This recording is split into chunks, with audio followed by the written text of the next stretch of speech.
deepest prayer of a human being is the reality of your true self. इंसान की औकात वही होती है जो वो अपने खामोशी में, अकेले में जो वो दुआ करता है, बशर्ते कि वो दुआ करता हो। अगर वो दुआ करता है तो जो उसकी दुआ है ना, वो उसकी असल में उसकी वो है उसकी औकात। Start praying for others, other लोगों के बच्चों के लिए भी दुआ करें, दुनिया के और भी बच्चे हैं उनके लिए भी दुआ करें, और मेक श्योर उसी डेप्थ्स में से दुआ निकले जिस आप अपने बच्चों के लिए करते हैं। ये जो मैं का सीगा है ना, उसको हम के सीगे में लाएं, फिर वो अरबी में है ना, हम के सीगे में लाएं। अजिरनी मिनन्नार को अजिरना मिनन्नार करें, रब्बी को रब बना करें। ओके, सो दैट आप लोगों की तरफ, लोगों को देने वाले बने। This is the spiritual correctness of success. So you will find out कितना समर में कितना फल मिलेगा आपको। इससे आपको समझ आ जाएगी फ़र्क जब आप लोगों के लिए दुआ करना शुरू करेंगे। और अगला लेवल यह है कि उन लोगों के लिए दुआ करें जिनसे आप शदीद नफरत करते हैं, वही दुआ करें जो अपने लिए करते हैं। नंबर 2, तौबा। उसके बाद क्या करें? लिस्ट डाउन, प्रॉपर पेपर पे लिखें, दीवारों पे लिखें घर की। लिस्ट डाउन द वर्च्यूज जो कि आप चाहते हैं कि 30 साल के जवान बच्चे, आपके बच्चे जब वो जवान होंगे, 30 साल के जवान आदमी या खातून जो कि आपकी बेटी होगी, इनमें वो क्या वर्च्यूज की लिस्ट है जो कि आपने इंस्टिल करनी है। क्योंकि आपको पता है इंशाल्लाह आपके बच्चे जब 30 साल के होंगे तो वो उसी तरीके से एक फंक्शनिंग ह्यूमन बीइंग होंगे। क्या वो दुनिया में तबाही मचा रहे होंगे? वही सेल्फिश हिर्स की लड़ाइयाँ लड़ रहे होंगे, पैसे खा रहे होंगे हर वक्त उनको हर चीज़ चाहिए होगी, या फिर वो भी लोगों को फ़ायदा पहुंचाने वाली कौम होगी। तो वो क्या वर्च्यूज़ हैं वो लिस्ट डाउन करें। Basic sets of morality in every compartment आपको पता होनी चाहिए। Okay, get through all the books, start with the Quran and then with the Hadith and then philosophy of the scholars and then whatever you wish कि ये भी होना चाहिए। इस दौर में मुझे ये चीज़ ज़्यादा प्रायोरिटाइज करनी है। और हर दौर की अपनी प्रायोरिटी होती है वर्च्यूज़ की। हर दौर को छोड़ें, हर इलाके की भी अपनी प्रायोरिटीज होती है। हर dynamics, every set of people create a dynamics and then those dynamics create a certain need of certain virtues जो कि हर इलाके में अलग अलग हो सकते हैं। तो आप देखें कि आप क्या फोरकास्ट करेंगे अपने बच्चों को, तो वो वर्च्यूज लिखें और उसको फिर सिनेरियो बेस्ड टेस्टिंग करें अपने बच्चों के, चेक करें, असेस करें कि वो आ भी रहे हैं कि नहीं। ये छोटा सा प्रोग्राम नहीं है, 5-5 साल के चंक्स बनाएं और फिर आहिस्ता आहिस्ता उन बच्चों के अंदर वो इंस्टिल कर, और आहिस्ता ही रखिएगा इसको। एक दिन की ट्रेनिंग से कोई वर्च्यूज नहीं पैदा होते किसी में। फिर सबसे बड़ी बात, the way we started the session, the way we in Pakistan and the world are glamorising, celebritising people with money and money itself. इसको घर में ये काम करना बंद कर दें। Okay, you are not going to glamorize money, fame or fortune inside your own house. Morality should be in the center of the house.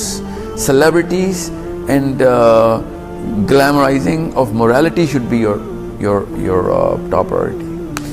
So वो बाद में करते हैं। पहले पैसों की जितनी भी आप बातें करते हैं ना, अपने शौहर से बात करते हैं आप कि मुझे या आपकी जो वरीज होती हैं दिन की या महीने की, उसमें आपकी 50-100 में से कोई 95 वरीज जो है ना वो पैसों के मुतालिक होते हैं। उनके बारे में आपने जब भी बात करनी है तो वो अपने कोटे को 10% कर दें। बात ज़रूर करें मगर 10% बातें पैसों के मुतालिक हों, बाकी की 90% बातें घर के अंदर स्पिरिचुअलिटी की हों, मोरालिटी की हों, बड़े कामों की हों, उलूम की हों, किताबों की बातें करें। चाहे आपको नहीं भी दिल चाह रहा आप करें, बिकॉज आपका एक कोटा होना चाहिए। घर में कितने % पैसा डिस्कस होता है, कितने % बड़े काम डिस्कस होते हैं। ओके, सो जब बच्चों को ये वाला कोटा मिलेगा ना तो वो पैसों की इतनी वैल्यू नहीं करेंगे फिर। ओके, बिकॉज टॉकिंग और glamorising money is in the house is the biggest crime that we're committing, the biggest possible crime, and it is ensuring कि beasts और freaks पैदा हों और घरों से freaks और beasts निकलें। जानवर अपने पिंजरों से निकलते हैं, इस तरह लोग अपने घरों से निकलते हैं दफ्तरों के लिए। बिल्कुल ऐसे ही अब घर नहीं रहे, अब पिंजरे हो गए हमारे पूरे के पूरे मुल्क में और कौम में। पिंजरों से जानवर छूटते हैं और जाते हैं कॉन्फ्रेंस रूम्स के अंदर एक दूसरे को ख़त्म करने की कोशिश करते हैं. Okay, so do not glamorise money. उसके बाद what are you gonna glamorize? You are gonna glamorize something. Kids are gonna chase the heroes that parents create.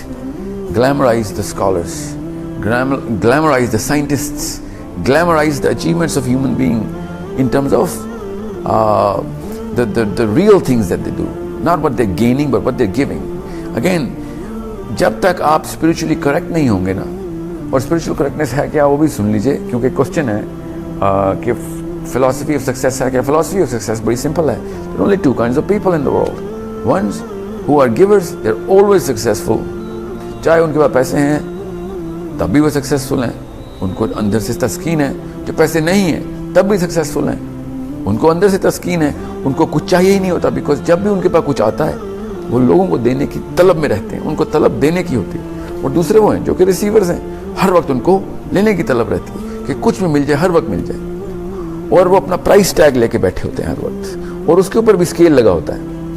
ठीक है, और वो बस किसी ना किसी चीज़, हर चीज़ के पास कितने पैसे मिलेंगे, मुझे क्या मिल रहा है इसमें से, मेरा क्या फ़ायदा है इसमें.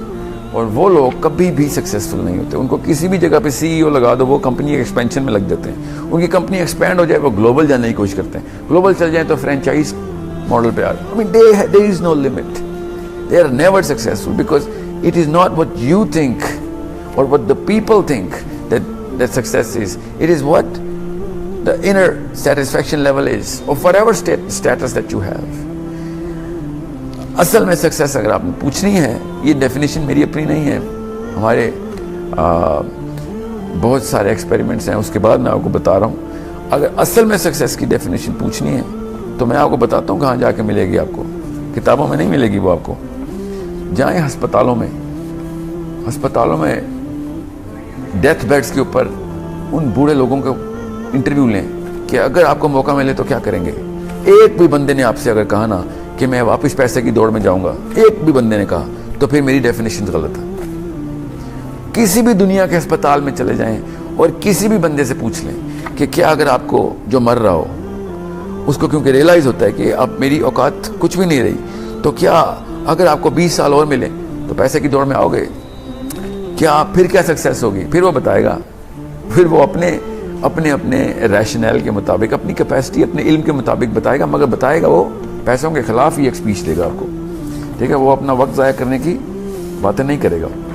किसी से भी पूछ लीजिए, चाहे गरीब हो, अमीर हो, आलिम हो या अनपढ़ हो, ये एक बहुत क्रिस्प और सिंपल टेस्ट है जो कि कोई भी कर सकता है. और मेरी गुजारिश है कि ज़्यादा से ज़्यादा वक्त अस्पतालों में लगाएं, अपने बच्चों को लेके जाएं, उनको दिखाएं कि इंसान की औकात क्या है असल में. तब पता चलेगा कि असल में सक्सेस क्या है. Okay, and that's when you realise that जितना वक्त आप अपनी कंपनीज को बनाने और अपनी जॉब्स को करियर्स में शिफ्ट करने के लिए, by the way this career word is a very new word. ये हमने ईजाद किया हुआ है, ये पिछले 500-600 साल में नहीं था. ये करियर का लफ्ज़, जिसको असल में इसका उर्दू तर्जुमा ये है कि कभी ना ख़त्म होने वाला पैसों का सफ़र, इज़्ज़त और फेम का सफ़र, इसको करियर कहते हैं. ठीक है, और करियर को दुनिया के सबसे बड़े सवाबों में से एक सवाब समझा हुआ है हमने कि उसका करियर रोशन हो रहा है, करियर स्ट्रॉन्ग कर रहा है. इसका क्या मतलब है कि वो अपने लिए सब कुछ करने की कोशिश कर रहा है. ठीक है, ईदी का तो कोई करियर नहीं था, मदर टेरेसा का तो कोई करियर नहीं था, मोहम्मद अली जिन्ना का करियर तो कोई नहीं था. ठीक है, सो when you're doing this career thing, then you're actually glamorizing money and you're glamorizing this sort of philosophy. This is why kids are actually becoming Gogs and Magogs. Yajuj और माजूज हमारे घरों से निकल रहे हैं इस वक्त और हर चीज़ खा रहे हैं.